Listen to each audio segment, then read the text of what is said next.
Nail or beauty school was just the beginning, right? What on earth do you do now? Welcome to the Salon Success podcast with Monaco Nail Academy.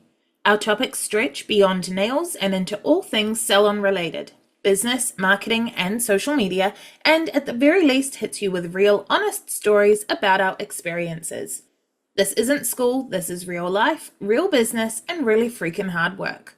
Before we get started, wherever you are, thumbs up, tag a friend in the comments, or hit that share button and support small business. All right, hey guys, it's Mel here from Monaco Nail Academy, and today I'm joined by Kaylee. Hey guys. Jade has popped in. Hi. And Moose. Hey. Yay! And today we're going to be talking about the NZ nail comp. So we've got a lot of different perspectives. So we've got, was this your first one, Moose? Yeah, it was my first one I've entered.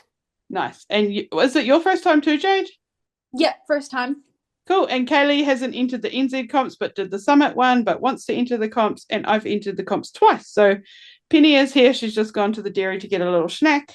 So she'll be back. So we've got a lot of different viewpoints, which is amazing for this one.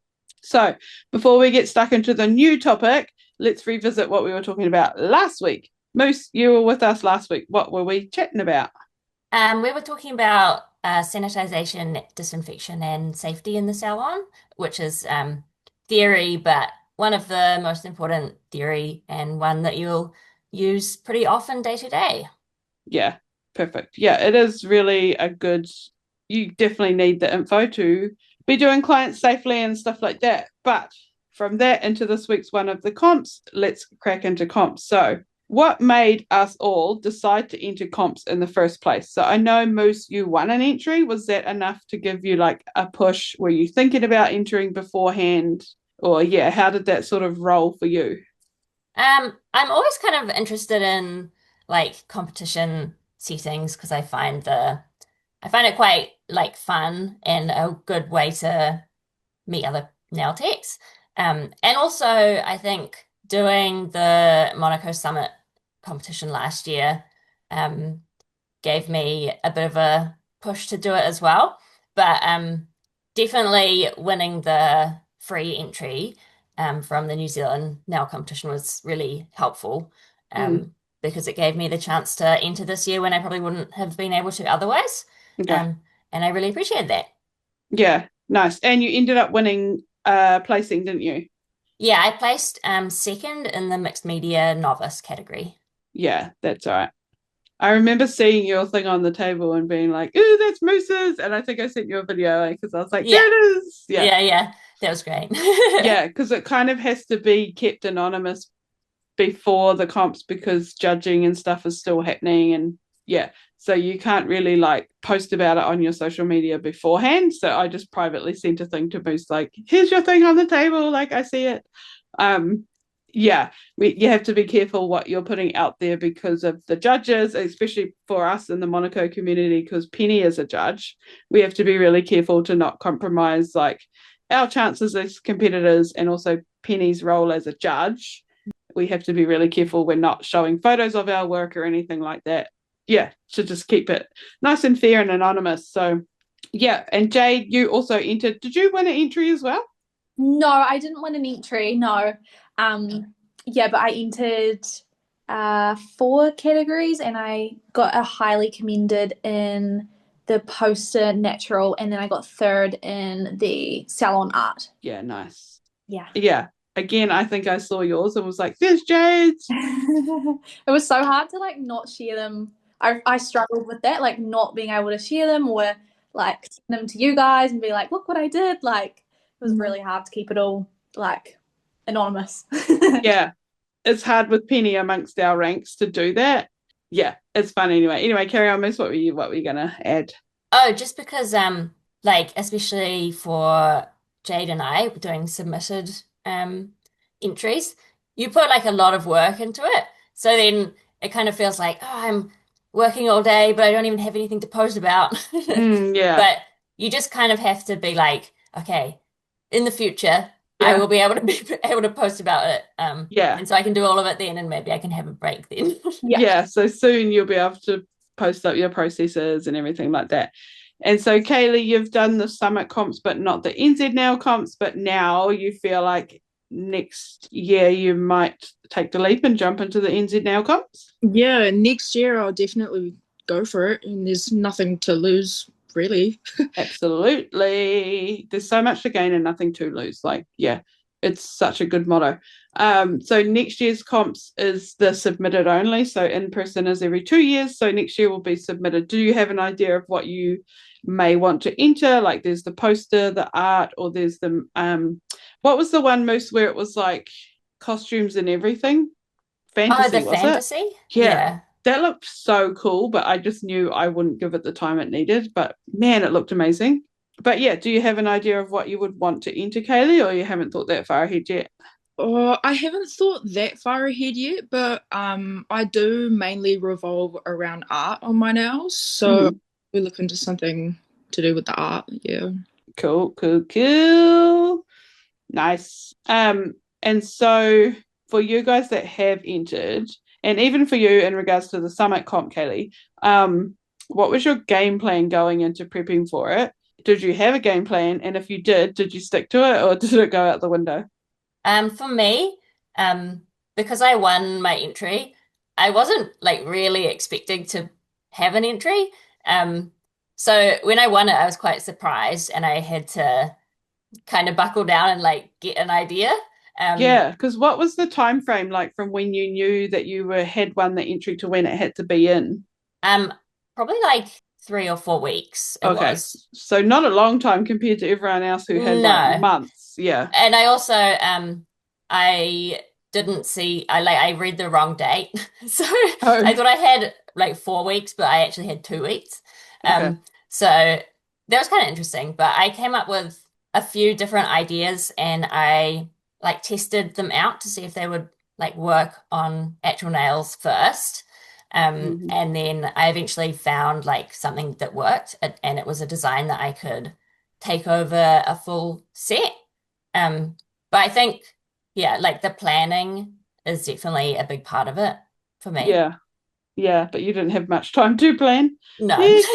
I did my But I best. wonder if you'll be like me. Like I had a lot of time, and then I just get like overwhelmed by all the ideas that I could do, Mm, and then I just don't do anything because that's way too much work.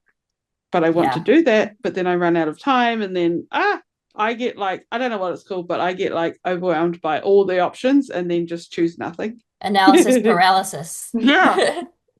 Yeah. How about you, Jade? Did you have a plan? Because you knew you were entering, so you had a bit more time and stuff. Did you make a plan, or did you just YOLO it? How did that look for you?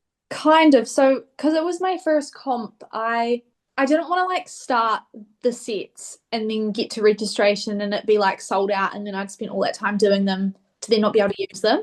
So I went into it with a mindset of, look, I'll just, whenever registration opens, I'll enter, because I thought it was going to sell out like within like, I don't know, hours or something. So I was like feeling really stressed about registering. So once I registered and realized like that I probably didn't need to panic as much, it was fine. But then I only had, like 3.5, 4 weeks to do 4 entries. And I remember at the time of registration, I was like, oh my God, do I just enter like 2? And I was like, no, we're going to push ourselves. We're going to do the full 4. And then I kind of just winged it from there. I knew of someone who photographed like rodeos and stuff, like real like country vibes, because the theme was country western. So I'd kind of already chatted to her, and I was like, if I can get into this division, would you be able to photograph the nails for me? So that worked out so well, because she had all the props. All I had to go out and do was buy like a couple of hay bales, because I'd left it too late to like go buy stuff off of Temu or AliExpress or anything like that. So it was all very last minute. Like every weekend I was just like in my room getting it done. I still don't know how I got it all done, because I'm kind of similar to you, Mel, where like, especially for my submitted art, I had like 4 different ideas, and I was like, I don't know which one to go for. I'm just going to pick one and like hope it turns out all good. And thankfully it did. But yeah, it was quite stressful, but it definitely pushed me. I'm very much like a visual person. Like I love to look at another set of nails and recreate it, but I knew for comps it needed to be like pretty original. So that was really hard for me, but I'm really proud that I like did it and thought of it, and yeah, it's kind of pushed me in a few different ways, which I think is really cool. But yeah, it was definitely very last minute for me as well. Yeah. I definitely didn't give mine the time they needed because I just got overwhelmed by what I could do. But I kind of, because when I entered mine, it was last year, and then it got postponed to be this year to line up with the in-person comp. So I had entered, I think, like 5 or 6 submitted ones. And then I also wanted to do in-person. So then it kind of just became this mix of everything that I wasn't expecting to have to deal with at once. So then I focused more on the in-person comps. So then the submitted ones kind of fell to the wayside, and they just weren't as good as I wanted them to be. But it's just a side effect of how my brain goes and just melts down, and couldn't really give it the time it needed. But it's super fun anyway, and it's so worth it. But did you guys, so I didn't do any practice runs or anything like that. What came out is what got sent in. Did you guys like plan it on paper, do a practice run on tips and stuff? You said before, Moose, that you kind of figured it out. But did you do practice runs, or did you just YOLO it? I did do practice runs. I kind of had like a different idea that I was trying to like test out first. But it ended up not really turning out how I wanted it. So I kind of decided to just go with what I ended up going with. But I did also use paper to plan it out. So I printed out 10 nails, 10 like nail shapes. And I literally used like I think it was like gel pens or something to just draw my design over all of them. And I wanted to do that because like with the mixed media, it's judged as like individual nails, but also as a whole. So I really wanted to make sure that my set fit together and was like visually like understandable and like gave itself context. And so I think planning it out first really helped me do that. Yeah, nice. Maybe I should have done that. What about you, Jade? Did you plan, or did you just For some of them I did. So like my not my salon art, my poster art ones I did, because I'd found like, I don't know, I kind of like come up with like ideas of like what I wanted to do, but I didn't know like how to like merge them all together. And I was like, look, I'm just gonna do like some tips first, some trial and error. And then that took like a whole weekend of planning, like both full days. And then I still had to like actually paint them on my nails to take the photos. So they were probably the most time consuming ones, I would say. And then, yeah, with my salon art ones, I had an idea and I was like, look, I'm just going to try it. And thankfully, what I thought was going to look good did. So then I like just had the concept and I just did it and it looked cool. And I just like redid a couple at the end because I just wasn't like happy with like tiny little things. And my mystery tips, that one, like some of them I was really happy with at first go, and others took like 7 or 8 different trial runs until I was like, yeah, that's the one. So yeah, but as I say, if I probably had have spent a bit more time planning before registration, I probably would have like nutted it out on done a few different concepts and then like picked which one was my favorite. Penny's got her hand up. Yes, Penny? I didn't want to interrupt, but I did want to say, just listening to that part of the conversation, when I was more involved in the Australian comps and like the more international industry, people would talk about how their art submitted entries took them like 40 hours, 60 hours. Like these people were ticking off how long it took. And so then I didn't enter because I don't have that kind of time. But if you're actually behind the scenes that I am now, you see that there's actually such a wide range of what gets submitted. And some of it looks like it took 60 hours, but it's not good. And some of it, I know anyone in this chat could have done in 2 hours, but it looks incredible because it was just well executed and simple was enough. And even if you just set aside 2 or 3 hours and you do what you can with 3 hours of time, obviously that's not going to apply to every category. Fantasy's out the gate, but like if you just take the time you've got and apply it, you're still going to get feedback. You're still going to get stuff to learn from. You're still going to know like I know that I never get any originality points because I just don't have that kind of imagination. Like, I can only do something I've seen somewhere else. So I will always get absolutely no originality points for any art stuff that I submit. Therefore, I have to pull my socks up in every other area. And I've never won an art comp. Like, because I just have to go, I'm going to sacrifice those points. It's not what I'm good at. I'm good at the technical comps. So, like, you can still enter and not put that level of pressure on yourself that, like, you know, I didn't enter for so long because I was like, I have to do all this stuff. I've never once planned one of my art submissions. And if planning it out makes your brain feel better, fuck it, do it. But, like, don't feel like to be able to enter, you have to have planned a thing and have a cohesive design and a weekend set aside to do it. Like, just YOLO the shit out of it and you'll still get something out of it. Yeah, for sure. For sure. And I think, like, for me, for comps, it wasn't a real, like, motivator that I wanted to win and be able to say, like, award winning. And again, like, just like Summer, I was going for the connections to see everyone in person, just experience comps again. And because you always learn something from it. And yeah, you get to be in that environment. That was more my motivation. So I kind of let the other stuff slip because it just wasn't my priority this year. But yeah, you still learn heaps. Hey guys, Penny from the future here. Are you ready to take your salon to the next level? The Client Magnet is a free 5-day online coaching program by Monaco Nail Academy designed to help you attract and retain clients. With our comprehensive program, you'll learn proven techniques to grow your client base and keep your schedule packed. From expert marketing strategies to client retention secrets, we've got everything you need. Transform your salon and achieve the success you've always dreamed of. Join the Client Magnet today and start making your salon the go-to spot in town. Head to www.monaco.ac.nz/magnet. What was the comp room like when you walked in? So you guys have all experienced, like, the submitted ones. Of our bunch that are here now, only Penny and I have done in-person comps. But you guys in the next year, hopefully, will do in person. Who feels like they will do in person next year? I would really like to do it. I just need to save up money Yeah. for the entry and the travel.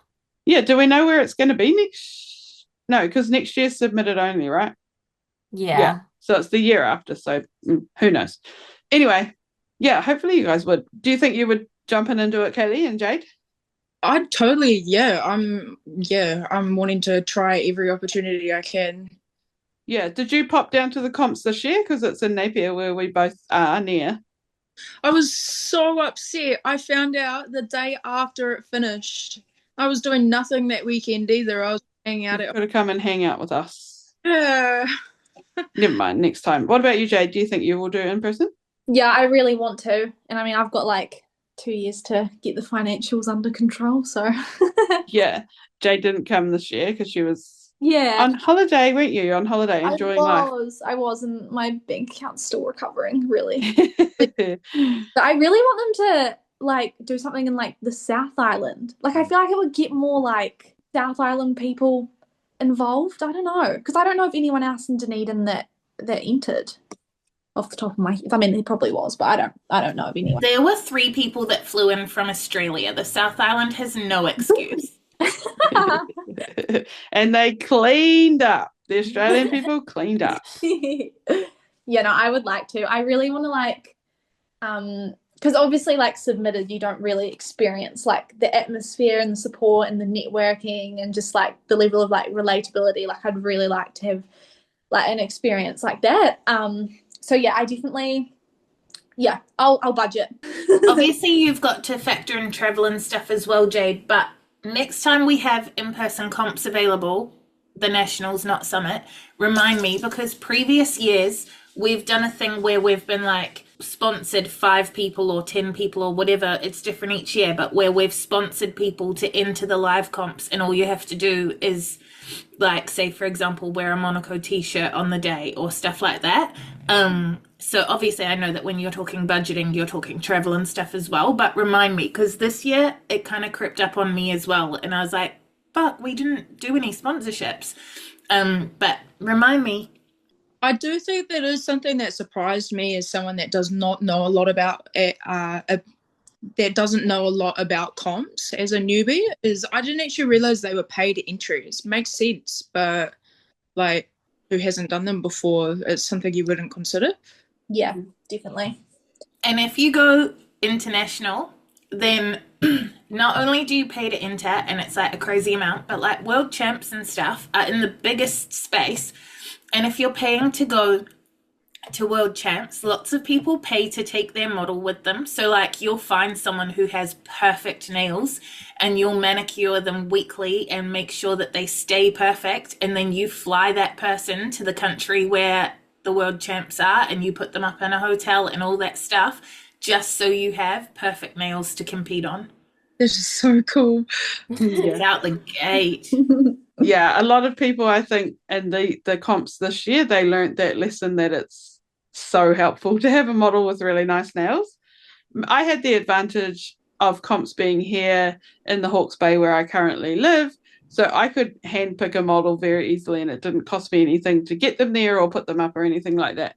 And so many people came by and said, "Oh my God, look at your model, you're so lucky." And I was like, yeah, I know. But nothing is stopping people from going in the Facebook community groups in local areas and be like, I'm coming to compete, and like if you want a free set of nails and I'll buy you lunch, you need to send me a photo of your nails, because the nail bed length and stuff is important to the comps. Like nothing's stopping people. It's not luck. Like if you weren't in Napier, you would have still found a good model, because you're not a person that's going to let something like that get in your way. But other people are like, I think, so afraid to what they see as fail that they'll let those things hold them back so that they have an excuse to fall back on. Yeah, and you just are prepared. Like I got her in the week before because the category I did, you could pre-manicure them. So I got her in, did a really good like cuticles cleanup and everything. So on the day, I didn't have to do that much. And even I remember talking to you, Kaylee, at the summit comps about little shortcuts you can take in the comps to improve your time and stuff like that. You know, just like we don't look at your prep. You know, the judges aren't looking at your, what's it called? How long they last. Yeah. So they're not judging that. All they're looking at is your finished set and stuff like that. So, you know, don't prime. Even when Erin was doing my nails, we didn't prime. So I could get them off easily because we weren't working on that. So yeah, there's little things. Bear in mind that if it's a full set of extensions, you do lose points for premature lifting. So sometimes, if you're not going to prime, at least prime the perimeter, so that you don't get lifting because they're ready to pop off. Yeah, after all your filing and everything. Yeah. Yeah, so there's lots of little shortcuts you can take. But for you guys that haven't done comps, so when the scene of the comps, so people get quite like, I don't know if like scared is the word, but they get kind of like anxious about what it's going to look like when you walk in. Yeah, is that something that you think might hold you guys back? Because with you not having entered before, are you like worried that it's going to be like too full on, too overwhelming? What's that sort of thought process? Yes.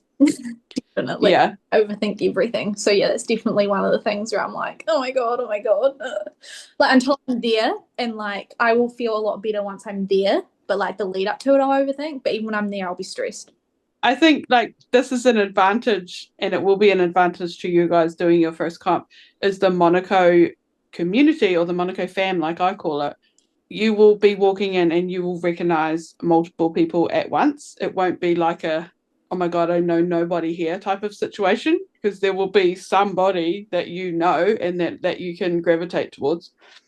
Which is like instantly more like that instantly, I didn't even think of that. That instantly puts my mind like straight at ease, because it's like, you know, it would suck if you walked in there and you didn't know anyone. But if you know at least one person, you might at least just breathe a little bit easier. Yeah, like even this year there was, I don't know, like quite a lot of Monaco people loitering around, and like Penny was there, and you know, me, Becca. People don't want to see me there though. Penny usually hides behind the curtain anyway. And I don't say that in a self-deprecating, make me feel better way. I mean that if I'm walking around, either I'm a person they've never interacted with properly, they've just seen me on the videos, I'm not their actual mentor, so it's like a stranger, or they know I'm judging, and that's scary. Yeah. And Penny's tall. Yeah, that too. Even in the group photo, I was like, I don't want to stand next to Penny. She'll make me look short. So I moved to the other side of the photo. But yeah, I think first of all, you guys will know somebody because there's always a few Monaco people. But yeah, you walk in, depending on when you're coming in, either the morning to start with or whenever your category is. So if you're coming in first thing, there's bound to be already people there setting up. It's like we talked about last time. It's like a gym. Like everyone's there for their journey and their purpose. They're not like too worried about what everyone else is doing. Like it really is quite structured, and you get there, you set up, they go through the rules, you sit down with your model, and yeah, they start the timer. And as soon as that timer starts, you laser focus into what you're doing. And yeah, there's noise, there's music, there's people walking around. The models will sometimes chat to each other, and even some of the competitors are quite chatty. I was chatting a little bit this year because I wasn't so stressed on like I want to win. So I was definitely chatting to my model. But I could hear people like down the row really chatting and chattering. What are you like, Penny, when you're competing? Do you chat or are you like hyper focused? Okay, so I am hyper focused, but I will always try and get a seat next to the barrier. Like, so this year at comps, it was 2 long rows, but where we've often been in like expo halls and stuff, there's more rope to desk ratio. I'll always try and sit next to the rope, and because I want people to come and talk to me. And usually what happens is someone will walk up to the rope and I'll be like, I'm so glad you came over. Tell me everything about Expo, tell me what you've seen so far, but I'm so sorry if I don't reply. And I will have primed my model and said, when people come and talk to me, can you keep the conversation going, please? And so I want people there talking to me because it pulls me out of my head. But I also don't want to be the one stopping to look at, like, sometimes there's a bit of pressure to be like, crap, I haven't met this person in person before. So I feel like I have to stop and give them attention and like represent myself well. So I'll always just say that disclaimer, like, I'm not going to be able to like hold a conversation with you, but I want to hear about what's happening at Expo. That helps me out so much to pull me out of my head. That's such a good idea. That's genius. Yeah. What do you think you guys will be like? Do you think you will be like, this is too much, I need to really focus? Or will you be like la la land like me? Cool. I don't know. I feel like I'd imagine that I'd be hyper focused because when I'm stressed, like I just can't. I don't know. I've just got to be there. But in saying that, I like Penny's perspective because then it does kind of like, I don't know, it gets you out of your head. But then I also don't want to get distracted. You know, like when I talk to people, I tend to stop doing what I'm doing, and I shouldn't do that. Yeah, me too. So it was a little bit different this year because last year in the expo it was really busy and really loud and a lot of people around. Where this year it was more of an open space. There was people and music and stuff, but it was less kind of chaotic. And it was interesting hearing different people. Like for me, I want the chaos, so then the focus isn't on me. Other people wanted less chaos and more quiet, but I was like, oh, but then that means everyone's focusing on us. Like I liked the chaos. But yeah, you can definitely see how different people thrive in the different things. Like, what do you think you would like most? Would you like the loud music, lots of talking, or would you like it to be quieter? I think I would prefer things kind of going on and happening. I do like to kind of feel like I'm not the only thing in the room to be looking at. Yeah, same. What about you, Kelly? What do you feel like you would thrive better in? I would probably thrive better with more going on around me for the same reason. Like, I don't want to feel like everyone's watching me, and then at least, like, if I'm not like super active with talking with people, if they're passing by, like whatever, like there's so much else going on around. It doesn't feel like I'm just directly ignoring people. I think it also keeps it kind of more chill. I feel like if I can kind of keep my mindset like a little bit more on the casual side, that probably goes further to like letting me show my skills in the best light that I can than like obsessive over focus.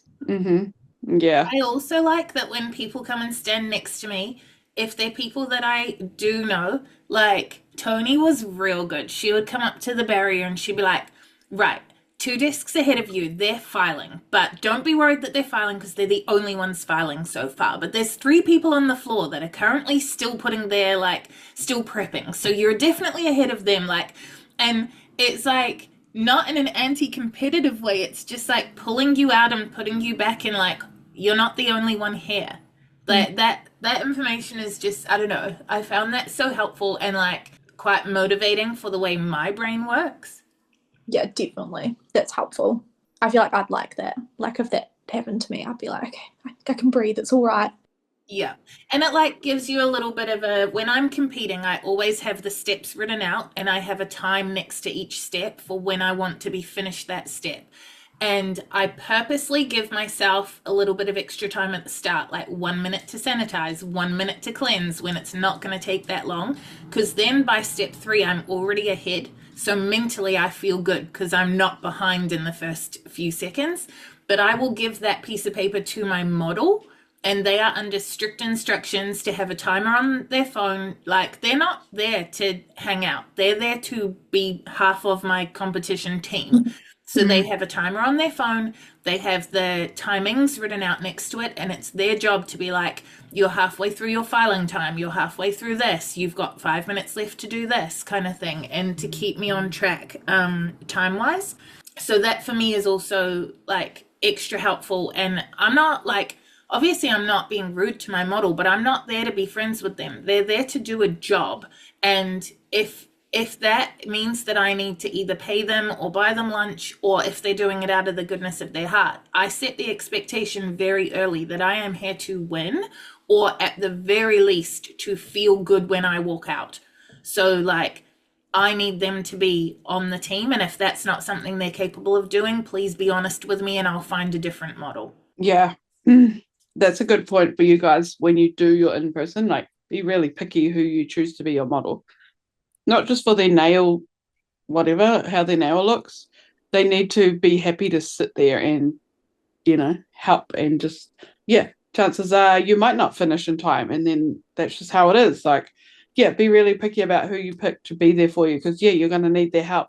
Even like if you're doing French, ask them, check that out, see what you think I should do. And having another nail tech as your model is like premier sometimes. But then sometimes it can bite you in the butt because they want to give you their feedback, which you don't always want.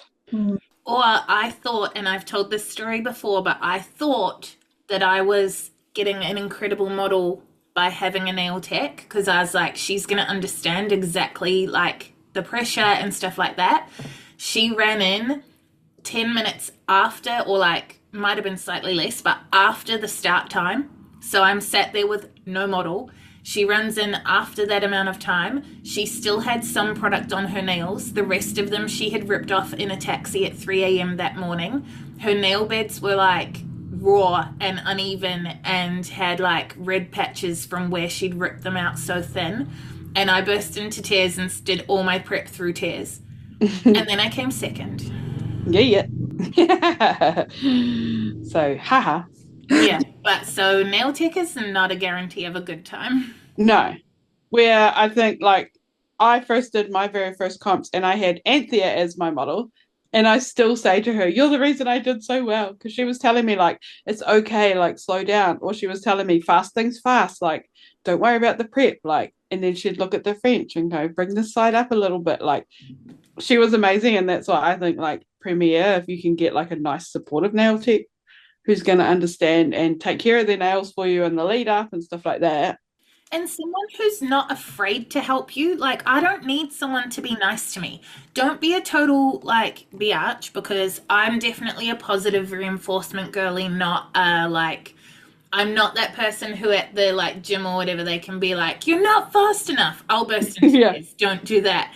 But I need someone who, if I say, does this look straight? They're going to say, no, it doesn't. And not be afraid to hurt my feelings. Like, you don't have to say, no, they're fucking ugly, but you can say, like, actually, this one is too high on this side. Because if you can be honest with me and have that relationship with me, you might just have bumped me up from third to second or second to first.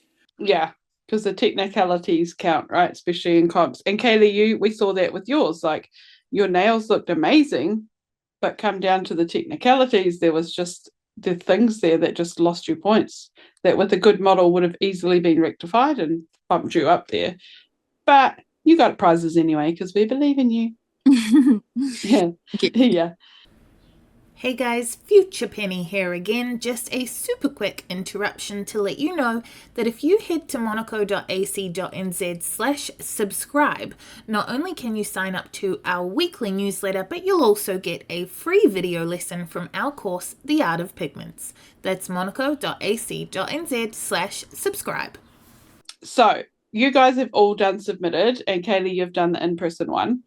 Do you feel like everything went well, or were you sure that you had bombed and you were going to get nothing? And yeah, how did you guys feel once you had done your submitted or in the summit comps? Okay, I can start with this one. Probably good considering I'm summit comps.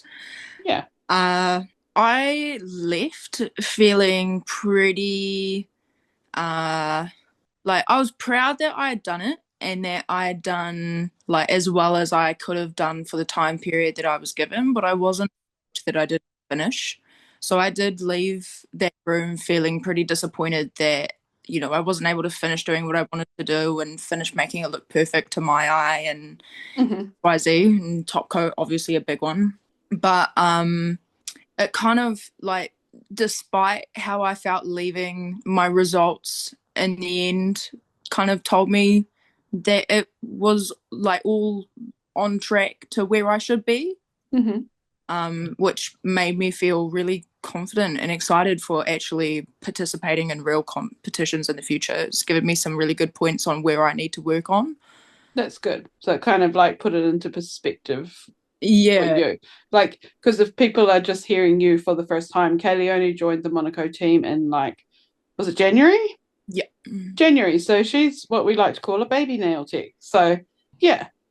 You know, like we don't expect you to join a comp and wipe everybody out and come first place. Like, no, you're just at the very beginning of your journey, but maybe you need to see that to give yourself a little bit of grace, you know? Yeah, everyone walks into situations like this with self-doubt, you know, and really cool and kind of empowering to yourself to be able to show yourself that you can do it. And, you know, actual proper competitions and stuff is totally within that reach. Yeah, totally. And if you completely bomb, Well, just with you saying that you were disappointed not to get top coat on at the end, I've said before in other episodes that during one of my comps, I accidentally poured monomer straight into my powder instead of into the dappen dish in the middle of an acrylic competition. I've also had someone walk up for judging where, as the model was waiting in the queue to be judged, so the competitor has no idea, they popped a nail off. So, like, 4 nails of top coat, you are fine. And what about you guys? Were you happy with your submitted stuff, or were you like, oh, those are garbage? Like, were you doubting yourself, or were you guys, yeah, this is great? One of mine I had like a complete meltdown over. Like, it was terrible. It was like a week before I had to send it away in the post. So it was the lady that photographed my country western nails. She's a great photographer, but it was her first time photographing nails, and the nails weren't in focus. They were blurry. They were so heavily edited. Like, I didn't want it to look like it had been edited. Like, I just wanted like the lighting adjusted and stuff.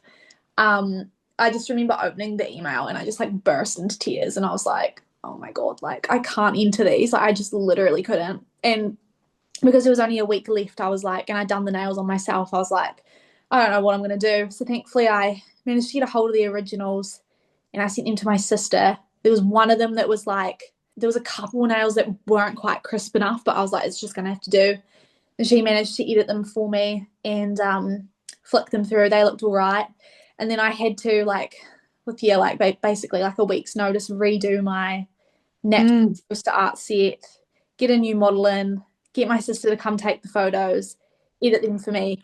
So those were very stressful because I'm such a perfectionist and they just weren't like what I pictured them to be. And I was just like, I can't enter these. Like, the nails look great, but the editing, it was just like grainy. And because the I don't know what it would have been like. The brightness or something was turned up so much. There was like a white light on a lot of the nails, and you actually couldn't even see the art. And I was just like, oh my God, like all this time spent, like it's just not what I wanted. So yeah, that was a wee bit of a disaster, but hey, we fixed it and we entered it, and it's all okay.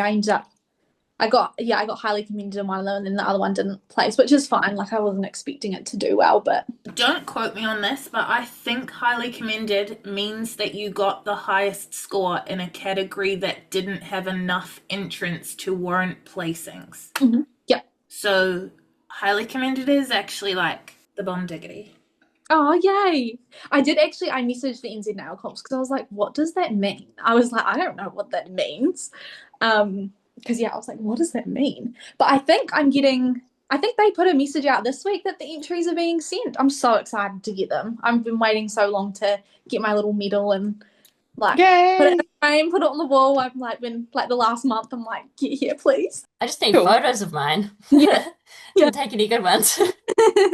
Yeah, nice. And you'll get your feedback sheet at the same time, I guess. Yeah, I'm so excited. Can't wait. You could see the feedback. Yeah, amazing. Okay, here's a question for you, Penny, as a judge. When you see like the model come through, do you know straight away that they're going to do well or not do well? No idea.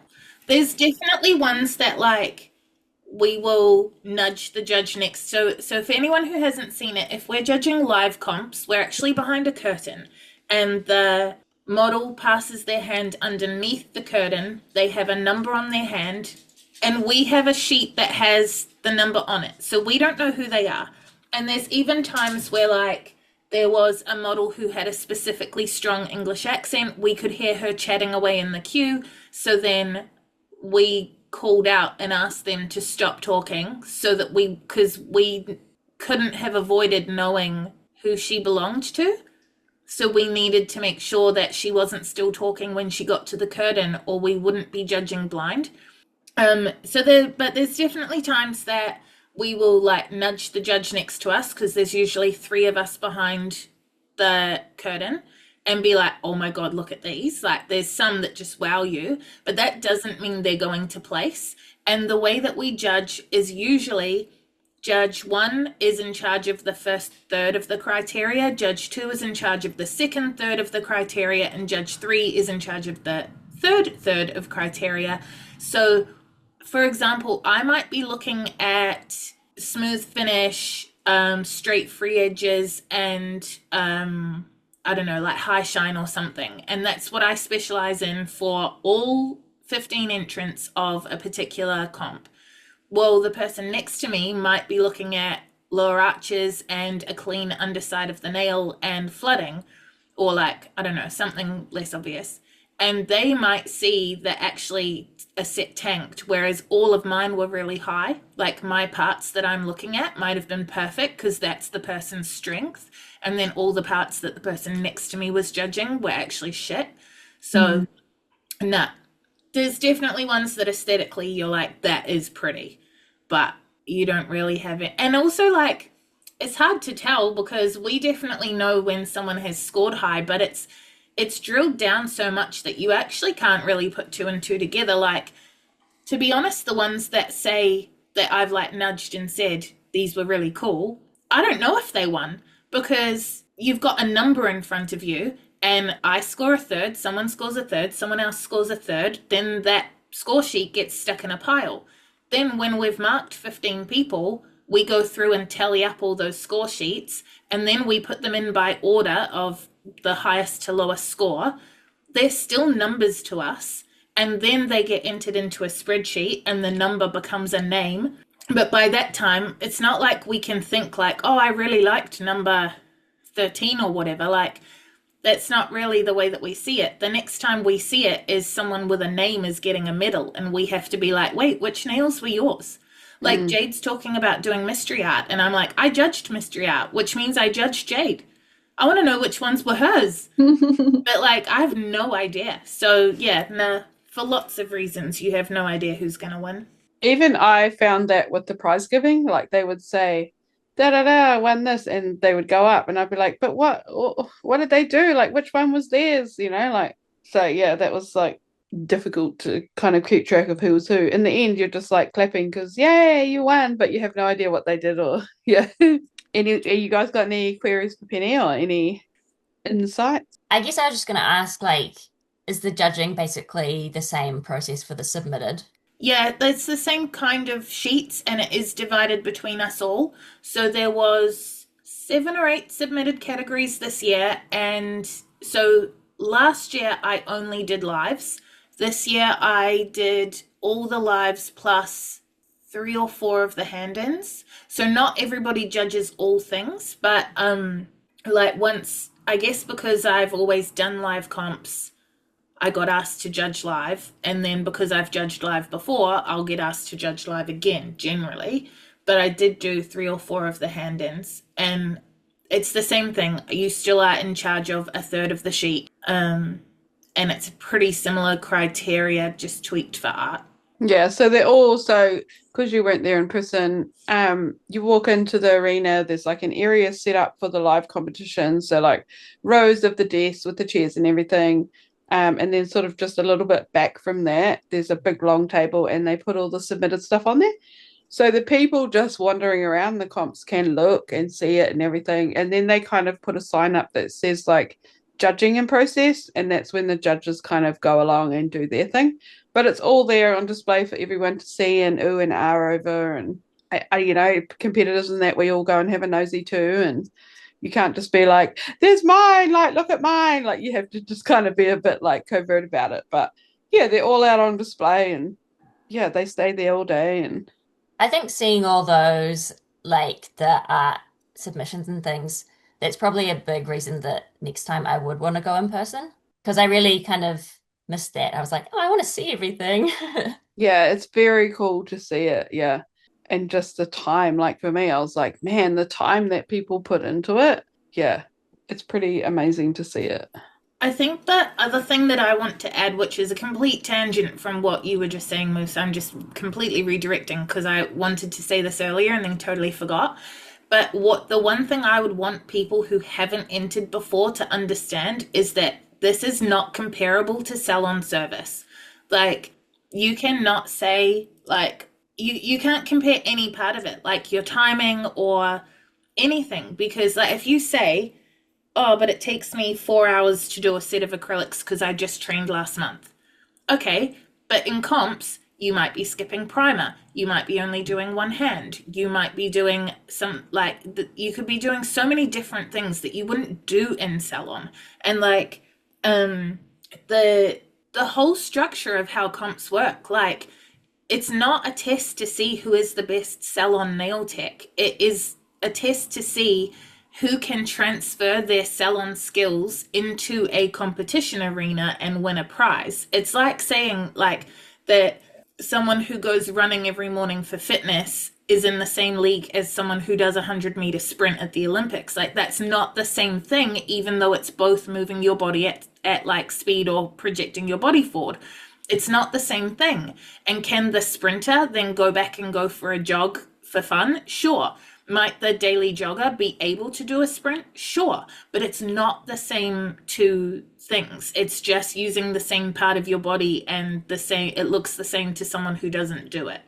But you're just taking skills that you learned and applying them totally differently because there's different time pressures. It can be kind of like a race. There's different exceptions that you would make. Like, I got advice a decade ago from a world champion that if I ever cut somebody in the middle of a competition, I should have tip glue on hand to glue it shut so that it wouldn't keep bleeding during the competition. And then while the model is waiting to be judged, they peel the glue off with their finger and it won't bleed. And you won't lose marks for having cut them. You'd never do, I mean, I personally wouldn't do that in a competition now either, but you'd never ever have considered doing that in a salon. It's just a totally different thing. So yeah, I think if anyone is like, well, I can't do comps because I don't do XYZ in salon, it's not the same thing. You're taking the knowledge that you got from your nail course and applying it to a totally different thing. Yeah, and I think like for me, part of what has helped me like be comfortable like feel comfortable to join competitions and things is that I really try hard to like see it as like this is not like my entire worth as a nail tech. But instead this is like a snapshot of my skills on one day in one particular time. Um, and it doesn't actually mean anything about what I can actually do.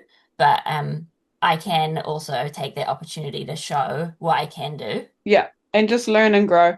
And they literally say it before the prize giving, like, please don't take this as a reflection of you as a nail tech. Like, you just don't, like, or try not to. Like, I entered, I think, 6 categories altogether, and I didn't place in any of them. Did I leave there and be like, I'm a shit nail tech, I'm closing it down? No, because I knew I didn't give it the time it needed, and it wasn't my priority. The social side of it was my priority. So you just really have to like separate the two, like, yeah, it doesn't mean you're a crap nail tech. It's just for whatever reason, comps didn't happen for you, and it's okay. Like, it's totally fine. Penny from the future popping in just quickly to remind you that if you want more bookings in salon, you can join our free marketing workshop, The Client Magnet, at monaco.ac.nz/magnet. So Kaylee, let's chat to you. So now that you've heard all about these NZ nail comps, how do you think it compared to the Summit's open book category? Do you see how it's kind of similar and how it might help you like take the leap into the NZ nail comps? Yeah, 100%.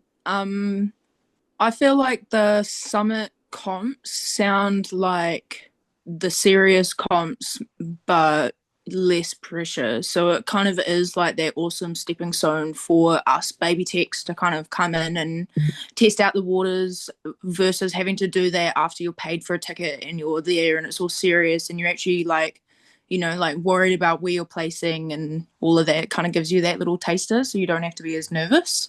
At least that's how I feel about it anyway. That was the kind of motivation behind it. It was just to let people experience it not that the comps is not like a supportive environment, but there really is zero consequence if you bomb. Yeah. In either comp really. But in the Summit one, it's open book and where mentors are there helping you. And yeah, hopefully it does just give people the confidence to then enter the NZ nail comps. But yeah, I really enjoy being able to look over the grading and like just seeing how it's all being graded in competition standards and like kind of comparing that to what you'd expect in the salon and then sitting in a competition kind of setting, like what the differences are and how strict that actually is. yeah, people definitely get surprised when they look at the sheet and see 0, 0, 0, half, 0, 0. Like, yeah, there's really, yeah. And I said to multiple people at the Summit one, like, when I got mine back, it was like 0, 0, dash, half, 1, like, yeah, plenty of zeros on your sheet usually. So, And that's the same for everyone. Like, if we ever give all ones across a row, we will literally like nudge the judge next to us and be like, can you check? Did I do this right? And the one time I gave a row of ones, Amanda was like, nah, you were too nice on this one nail. Change that to a 0. There's you go. My one row of ones gone. Whereas I gave multiple rows of zeros. Yeah. Like, yeah. did not achieve on a single nail. And that's just normal. Like, we're being strict because it's high standards. Amanda and Jerry have done the international, like, judge training and stuff, and that's what we judge to.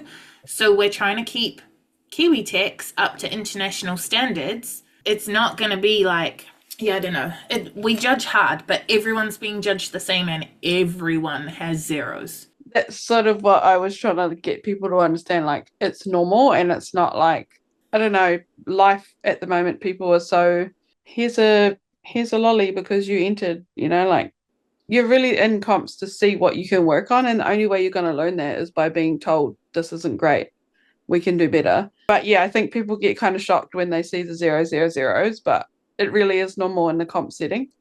A lot of nail techs I think are quite perfectionist, so that can make it feel like more difficult, but I think it's also like helpful to see that you're getting like rows of zeros and feel like and get a bit like desensitized to it.